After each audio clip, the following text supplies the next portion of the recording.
اس آیت میں اللہ تعالیٰ نے اپنے نبی کی کچھ وشیشتائیں بتائی ہیں، کچھ خصوصیات بتائی ہیں۔ میں چاہتا ہوں کہ آج اس آیت کے اوپر پوری تقریر ہو اور اس آیت کا مطلب میں سمجھا کر کے میں آپ کے سامنے اپنی بات کو ختم کروں۔ الذین یتبعون الرسول النبی الامی، بڑے غور سے سنیے گا، رات کا وقت ہے، میں جان رہا ہوں، ہو سکتا ہے آپ کی آنکھوں میں نیند بھی ہو، مگر آپ غور سے سنیں گے تو بڑی پوائنٹ کی باتیں اس آیت میں آپ کو ملیں گی۔ الذین یتبعون الرسول النبی الامی، جو لوگ میرے نبی کی پیروی کرتے ہیں، میرے نبی کی اتباع کرتے ہیں، میرے نبی کے راستے پر چلتے ہیں۔ کون سا نبی؟ الذین یتبعون الرسول النبی، جو رسول بھی ہے اور جو نبی بھی ہے۔ What is the difference between نبی and رسول؟ نبی اور رسول کے بیچ میں انتر کیا ہے، فرق کیا ہے؟ نبی کس کو کہتے ہیں، رسول کس کو کہتے ہیں؟ موٹی موٹی بات آپ یہ سمجھیے، اللہ کے جتنے پیغمبر آئے سب نبی تھے مگر سب رسول نہیں تھے۔ رسول اس کو کہتے ہیں جو الگ شریعت لے کر کے آئے، نبی اس کو کہتے ہیں جو پچھلی شریعت کو فالو کرے، اس کی الگ سے شریعت نہ۔ ہمارے نبی اللہ کے نبی بھی ہیں اور رسول بھی ہیں۔ اللہ نے آپ کو اپنا آخری نبی بھی بنایا اور اللہ نے آپ کو آخری شریعت بھی دے کر کے اتارا۔ آپ ایک ایسی شریعت لے کر کے آئے جس نے پچھلی تمام شریعتوں کو منسوخ کر دیا۔ ہمارے نبی کے آنے کے بعد اب موسیٰ علیہ السلام کی شریعت بھی نہیں چلے گی، عیسیٰ علیہ السلام کی شریعت بھی نہیں چلے گی، ابراہیم علیہ السلام کی شریعت بھی نہیں چلے گی، کسی نبی کی شریعت نہیں چلے گی۔ ہمارے نبی جو شریعت لے کر کے آئے یہ لاسٹ اینڈ فائنل شریعت ہے۔ ان الدین عند اللہ الاسلام، اللہ تبارک و تعالیٰ کے نزدیک اب اگر کوئی دین سویکار کیا جائے گا، ایکسپٹ کیا جائے گا، قبول کیا جائے گا تو اسلام ہی قبول کیا جائے گا۔ وَمَن يَبْتَغِ غَيْرَ الْإِسْلَامِ دِينًا فَلَن يُقْبَلَ مِنْهُ، اسلام کو چھوڑ کر کے کوئی اور دین پر چلنے والا اللہ کی بارگاہ میں کامیاب نہیں ہو سکتا۔ پچھلی شریعتوں میں بہت ساری چیزیں جائز تھی جو ہماری شریعت کے اندر جائز نہیں ہے۔ حضرت یوسف علیہ السلام کے سامنے ان کے ماں باپ نے سجدہ کیا، ان کے 11 بھائیوں نے سجدہ کیا، ان کی شریعت میں سجدہ تعظیم کے طور پر، سمان کے طور پر، رسپیکٹ کے طور پر جائز تھا۔ اللہ کے آخری نبی کی شریعت میں سجدہ کرنا کسی کو جائز نہیں، اللہ کو چھوڑ کر۔ ہماری شریعت میں کسی کو سجدہ نہیں کر سکتے، جتنا بھی سمان کر لیں، رسپیکٹ کر لیں، احترام کر لیں، سجدہ نہیں کر سکتے، سر نہیں جھکا سکتے۔ وَأَنَّ الْمَسَاجِدَ لِلَّهِ فَلَا تَدْعُوا مَعَ اللَّهِ أَحَدًا، سجدہ صرف اور صرف اللہ کے سامنے کیا جائے گا، اللہ کی بارگاہ میں کیا جائے گا، کسی اور کو سجدہ کرنا ہماری شریعت میں جائز نہیں ہے۔ ماں کا بہت بڑا درجہ ہے، ماں کا بہت بڑا مقام ہے۔ ہمارے غیر مسلم بھائیوں کے یہاں ماں کے پیر چھوتے ہیں، ہماری شریعت نے ماں کے پیر چھونے کی اجازت نہیں دی۔ ماں کی خدمت کرو، ماں کی سیوا کرو، ماں کا خیال رکھو، لیکن ماں کے آگے جھکنے کا اور ماں کے پیر چھونے کا اسلام کے اندر اجازت نہیں دی گئی اس کی۔ تو ہمارے نبی نبی بھی ہیں اور رسول بھی ہیں۔ آپ جو شریعت لے کر کے آئے ہیں اس نے پچھلی تمام شریعتوں کو منسوخ کر دیا، کینسل کر دیا۔ اب شریعت چلے گی قیامت تک تو آپ ہی کی شریعت چلے گی۔ عمر فاروق رضی اللہ تعالیٰ عنہ تورات کا ایک نسخہ لے کر کے اللہ کے نبی کے سامنے پڑھ رہے ہیں، 12ویں کے الفاظ، اللہ کے نبی کا چہرہ غصے سے لال ہو رہا ہے۔ عمر فاروق کی نظریں تو اس کتاب کی طرف ہے، وہ اللہ کے نبی کا چہرہ نہیں دیکھ رہے ہیں۔ ابو بکر صدیق نے فرمایا سکلت کا سواکر یا عمر، اے عمر تجھے کھونے والیاں کھو دے، تجھے گم کرنے والیاں گم کر دے، کیا تو اللہ کے نبی کا چہرہ نہیں دیکھ رہا ہے؟ جب حضرت عمر نے نظریں اٹھا کر کے اللہ کے نبی کا تمتماتا ہوا چہرہ دیکھا، فوراً اس تورات کے نسخے کو زمین پر پھینک دیا اور کہنے لگے رضیت باللہ ربا وبمحمد رسولا وبالاسلام دینا، اے اللہ کے نبی میں اللہ کو اپنا رب مانتا ہوں، میں اسلام کو اپنا دین مانتا ہوں، اور میں محمد صلی اللہ علیہ وسلم کو اللہ کا رسول مانتا ہوں۔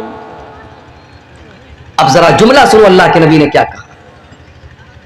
آپ نے فرمایا کہ اے عمر اس اللہ کی قسم جس کے ہاتھ میں میری جان ہے، لو کان موسیٰ حیا، اگر آج موسیٰ علیہ السلام بھی زندہ ہو جائیں، وادرک نبوتی، اور میری نبوت کا زمانہ موسیٰ علیہ السلام بھی پا جائیں، ما وسعہ الا اتباعی، تو موسیٰ علیہ السلام کو بھی میری پیروی کرنی پڑے گی، ان کو بھی میری شریعت پر چلنا پڑے گا۔ میرے دور میں اگر موسیٰ بھی آ جائے تو موسیٰ کی شریعت نہیں چلے گی۔ او لوگوں، جب موسیٰ کی شریعت میرے نبی کی شریعت کے اندر نہیں چل سکتی، تم نے اپنے بزرگوں کی شریعت کو تو چلانا شروع کر دیا، تم نے اپنے بڑوں کی شریعت کو کیوں چلانا شروع کر دیا، تم نے اپنے اماموں کی شریعت کو کیوں چلانا شروع کر دیا۔ رب کا قرآن پڑھا جائے، نبی کا فرمان پڑھا جائے، اور اس کے بعد کوئی کہے کہ میرے امام نے یہ کہا، میرے بزرگوں نے یہ کہا، میرے بڑوں نے یہ کہا، اس سے بڑھ کے شرم کی بات اور اس سے بڑھ کے افسوس کی بات کیا ہوگی؟ تو میرا نبی نبی بھی ہے اور رسول بھی ہے۔ الذین یتبعون الرسول النبی الامی، میرا نبی نبی بھی ہے اور میرا نبی رسول بھی ہے اور میرا نبی امی بھی ہے۔ امی کس کو کہتے ہیں؟ امی بنا ہے ام سے، ام کے معنی ماں۔ ماں کے پیٹ سے بچہ نکلتا ہے تو پڑھ لکھ کر کے نہیں نکلتا، ان پڑھ ہوتا ہے۔ اللہ کے نبی امی تھے کیونکہ پورے عرب کے اندر زیادہ تر لوگ امی تھے، پڑھنا لکھنا نہیں جانتے تھے، پڑھنے لکھنے کا شوق ہی نہیں تھا۔ اللہ نے اپنے آخری نبی کو امی کیوں بنایا؟ قرآن اٹھاؤ، قرآن کا 21واں پارہ اٹھاؤ، اللہ جواب دیتا ہے وَمَا كُنْتَ تَتْلُو مِن قَبْلِهِ مِن كِتَابٍ وَلَا تَخُطُّهُ بِيَمِينِكَ إِذًا لَّارْتَابَ الْمُبْطِلُونَ۔ اے نبی آپ نہ تو کوئی کتاب پڑھتے تھے، نہ آپ ایک لائن لکھ سکتے تھے۔ اگر آپ پڑھنا لکھنا جانتے تو یہ شک کرنے والے، یہ باطل پرست لوگ، یہ مشرک لوگ، یہ کافر لوگ آپ کی نبوت پر سوال اٹھا دیتے، یہ کہتے یہ تو پڑھے لکھے ہیں، انہوں نے تورات کے اندر پڑھ کر کے یہ بات بتائی ہے، انہوں نے انجیل کے اندر پڑھ کر کے یہ بات بتائی ہے۔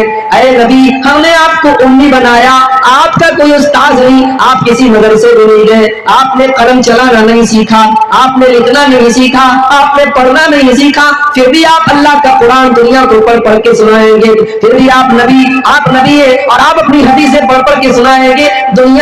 دنیا حیرت سے دیکھے گی اور سوچے گی اس کو سکھانے والا کون ہے، تب دنیا کو پتا چلے گا کہ آپ کو سکھانے والا آپ کا رب ہے۔ آپ امی تھے مگر آپ دنیا کے ٹیچر تھے۔ میرے نبی امی تھے، کسی مدرسے میں نہیں گئے، کسی ٹیچر کے سامنے آپ نے زانویہ ترمس طے نہیں کیا، مگر آپ ساری کائنات کے ٹیچر تھے، ساری کائنات کے معلم تھے، گرو تھے آپ۔ اسی لیے اللہ نے جو اپنے نبی کی خصوصیات کا تذکرہ قرآن میں کیا تو کیا فرمایا؟ وَيُعَلِّمُهُمُ الْكِتَابَ وَالْحِكْمَةَ، میرا نبی تم کو قرآن سکھاتا ہے، میرا نبی تم کو حکمت کی باتیں سکھاتا ہے، میرا نبی ٹیچر ہے، میرا نبی معلم ہے، میرا نبی تم کو کتاب و حکمت کی تعلیم دیتا ہے۔ مگر افسوس، جس نبی نے دنیا کو ٹیچنگ دی اور تعلیم دی اور شکشا دی، اس نبی کا کلمہ پڑھنے والے آج شکشا سے دور ہیں، تعلیم سے دور۔ سیمانچل کا علاقہ ہے، شیرشاہ آبادی ہمارے بھائیوں کی ایک بڑی آبادی اس علاقے میں ہے، جا کر کے ذرا رپورٹیں دیکھو کہ تعلیم کا تناسب کیا ہے، تعلیم کا پرسنٹیج کیا ہے۔ آج ہماری شیرشاہ آبادی برادری میں تعلیم کا پرسنٹیج بہت کم ہے۔ سیمانچل کے علاقے میں مسلمانوں میں تعلیم کا پرسنٹیج بہت کم ہے، نہ دین کی تعلیم ہے نہ دنیا کی تعلیم ہے۔ کیوں میرے بھائیوں؟ ہمارے یہاں بچے تھوڑے سے بڑے ہوتے ہیں، ہم ان کو کام پہ لگا دیتے ہیں، باپ یہ سوچتا ہے کہ یہ بیٹا بڑا ہو رہا ہے، اس کو پڑھنے لکھنے بھیجیں گے، اس کے اوپر پیسہ خرچ کرنا پڑے گا، یہ کام کرے گا تو 4 پیسے لے کر کے آئے گا۔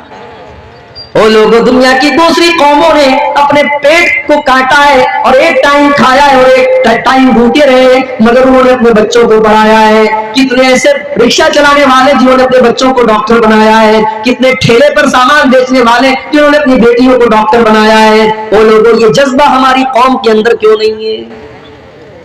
یہ جذبہ ہمارے اندر کیوں نہیں ہے؟ ہم اپنے بچوں کو تعلیم کیوں نہیں دلاتے؟ یاد رکھو میرے بھائیوں، اگر ہم نے اپنے پیٹ کے لیے اپنے بچوں کو تعلیم سے دور رکھا، مدرسے سے دور رکھا، اسکول سے دور رکھا، تو ہم وہی کام کر رہے ہیں جو 1400 سال پہلے کیا جاتا تھا۔ وَلَا تَقْتُلُوا أَوْلَادَكُمْ خَشْيَةَ إِمْلَاقٍ، اے لوگوں اپنی اولاد کو پیٹ کے لیے تم قتل نہ کرو، اپنے پیٹ کے لیے اپنے بچوں کو قتل نہ کرو۔ اپنے بچوں کو تعلیم سے دور کرنا، شکشا سے دور کرنا، مدرسے سے دور کرنا، اسکول سے دور کرنا، یہ بھی ان کو قتل کرنا ہے، یہ بھی ان کی ہتیا کرنا ہے۔ اسلام کے اندر شکشا کا بڑا مہتو ہے، بڑی اہمیت ہے میرے بھائی۔ ہمارے نبی اکرم کے اوپر قرآن کی جو پہلی 5 آیتیں نازل ہوئی، جا کر کے اٹھا کر کے دیکھو، ان 5 آیتوں میں نہ نماز کا ذکر ہے، نہ روزے کا ذکر ہے، نہ زکوٰۃ کا ذکر ہے، نہ حج کا ذکر ہے۔ کیا فرمایا گیا ان 5 آیتوں میں؟ اقرأ باسم ربک الذی خلق، خلق الانسان من علق، اقرأ وربک الاکرم الذی علم بالقلم، علم الانسان ما لم یعلم۔ اے نبی پڑھیے اپنے اس رب کے نام سے جس نے پیدا کیا، پڑھیے آپ کا رب بڑا کریم ہے، پڑھیے آپ کے رب نے قلم کے ذریعے آپ کو تعلیم سکھائی، انسان کو وہ سکھایا جو انسان نہیں جانتا تھا۔ قرآن کی پہلی 5 آیتوں میں قلم کا ذکر ہے، پڑھنے کا ذکر ہے، تعلیم کا ذکر ہے۔ اگر اس قرآن کا ماننے والا اگر آج تعلیم سے دور ہے میرے بھائیوں، تو شرم آنی چاہیے اور ہمیں چلو در پانی میں ڈوب مرنا چاہیے۔ ہمارے نبی امی ہیں مگر ساری کائنات کو درس دینے کے لیے آئے ہیں۔ ہمارے نبی کے ٹیچر کون ہیں؟ قرآن اٹھاؤ، اللہ فرماتا ہے علمہ شدید القویٰ ذو مرۃ فاستویٰ۔ میرے نبی کا ٹیچر تو جبریل جیسا فرشتہ ہے جو اپنے پر کو زمین پہ مار دے تو ساری زمین جل جائے گی، اتنا ہیوی، اتنا ہیبت ناک اور تمام فرشتوں کا سردار جبریل امین میرے نبی کا ٹیچر ہے۔ میرے نبی کو قرآن پڑھانے والا ٹیچر جبریل امین ہے۔ تو اللہ کے رسول رسول بھی ہے، نبی بھی ہے، امی بھی ہے۔